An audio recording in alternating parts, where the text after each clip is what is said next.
Big boss Malayalam season 7 മത്സരാർത്ഥികളാണ് നമ്മുടെ അക്ബറും ഷാനവാസും. Show തുടങ്ങിയത് മുതൽ തന്നെ ഇരുവരുടെയും ഇടയിൽ വലിയ രീതിയിൽ അകൽച്ച ഉണ്ടായിരുന്നു. പലപ്പോഴും വലിയ തർക്കങ്ങളൊക്കെ നടന്നിട്ടുണ്ട്.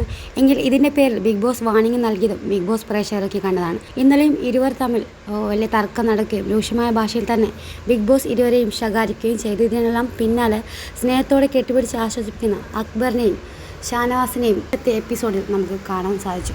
എന്നെപ്പറ്റി പലരും നിങ്ങളോട് പറയും, അത് കേട്ടിട്ട് എന്നോട് പെരുമാറാൻ നിൽക്കരുത് എന്നാണ് അക്ബർ പറഞ്ഞത്. ഇല്ലെന്ന് പറഞ്ഞ് ഷാനവാസ് ഗെയിം കളിക്കാതിരിക്കരുത്, അത് ശരിയായ രീതിയല്ല, ചൂടാകുന്ന പരിപാടി വിടാം എന്ന് പറഞ്ഞ് എല്ലാം സോൾവ് ചെയ്തു.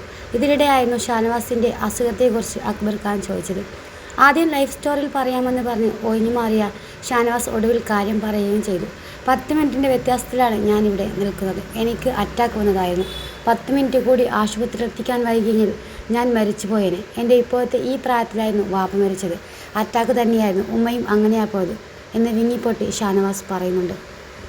അത് കേട്ട് സങ്കടത്തോട് ആശ്വസിപ്പിക്കുന്ന അക്ബറിനെയും നമുക്ക് എപ്പിസോഡിൽ കാണാം. പേടിക്കേണ്ടെന്ന് അക്ബർ പറഞ്ഞപ്പോൾ അങ്ങനെ പേടിയൊന്നുമില്ല, ഉണ്ടായിരുന്നെങ്കിൽ ഇത്രയും സ്ട്രെസ് എടുത്ത് ഈ പണി ചെയ്യുമോ? പേടിയേയില്ല, ഞാൻ എൻ്റെ മക്കൾക്ക് വേണ്ടി ജീവിക്കാൻ വന്നതാണ്. എനിക്ക് 45-ാമത്തെ വയസ്സാകാൻ പോകുക. ഉമ്മായിരുന്നു എൻ്റെ എല്ലാം എന്നായിരുന്നു ഷാനവാസ് മറുപടിയായി പറഞ്ഞത്. ഇതൊന്നും നമുക്കറിയില്ല, സോറി എന്ന് പറഞ്ഞ് ഷാനവാസിൻ്റെ അക്ബർ കെട്ടിപ്പിടിക്കുകയും ആശ്വസിപ്പിക്കുകയും ചെയ്യുന്നുണ്ട്. എനിക്കിത് ആരോടും പറയാൻ ആഗ്രഹമില്ല, എന്നെ ആ രീതിയിൽ കാണുന്നതും എനിക്കിഷ്ടമല്ല, എല്ലാവരും ഒരു ദിവസം പോകും എന്നും ഷാനവാസ് പറഞ്ഞു.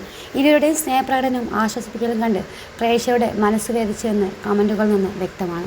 ഇതുപോലുള്ള BB അപ്ഡേറ്റുകൾക്കായി ഈ ചാനൽ സപ്പോർട്ട് ചെയ്യാൻ മറക്കല്ലേ.